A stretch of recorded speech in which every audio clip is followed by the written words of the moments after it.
Hi everybody, I'm back. We just listened to a presentation on fetal alcohol spectrum disorders. Why don't you introduce yourself so that way everyone out there, because they didn't watch the presentation, so that way they know who you are. Good.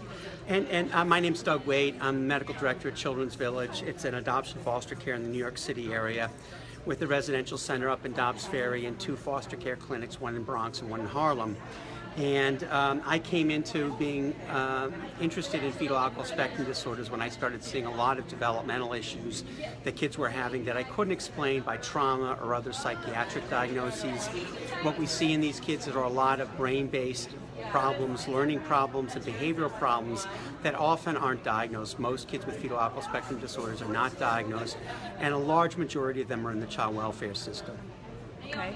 One of the things, I do have many friends since I run in a local adoption support group, so very large, and one of the things that we have a problem with the kids with fetal alcohol is finding someone to diagnose them, like what you were just stating.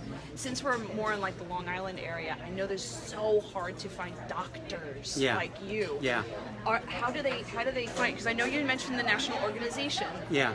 But how can anyone find? It's very hard. With finding people to diagnose is complicated because there's different people that diagnose this in different ways. One of the largest barriers is getting a clear-cut history of fetal alcohol exposure. If you have that, it's much easier to make the diagnosis. If you don't, then, like we were talking in the presentation, you have to begin looking at the specific areas of disability. I am happy to take a look at things that people might have, especially if you have neuropsych testing. I can try and guide you. There is pretty much nobody that I know of on Long Island. Right, I know. There's someone at Montefiore, there's someone at Columbia, but they don't really specialize in this. And so, if you want to contact me, Richard will have my contact information. And just so everyone knows, he did stay. We're going to get Richard the presentation that he just did because it was amazing. Lots of detail. So it was really, it's a lot of information for everybody. And what else? The last question. So the Disabilities Act.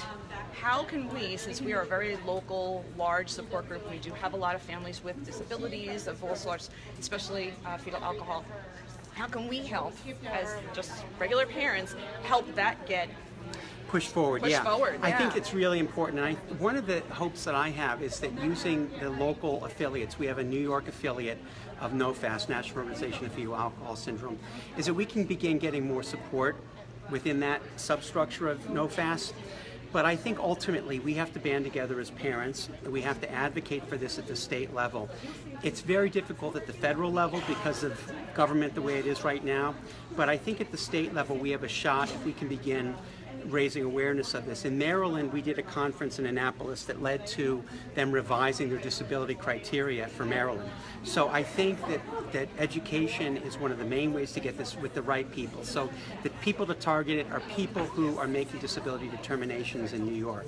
So if we work as a team to do that, that would be the next step, I think, in New York State. Yeah, because having them under OHI, it doesn't it's awful. Yeah, I have a child with disabilities, so I understand what that's and that's other health impairments, and that's the only way they kind of slip in.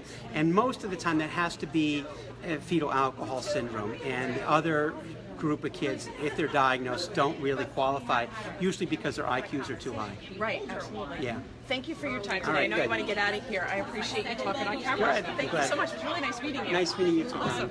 So Bye guys, we'll check in later.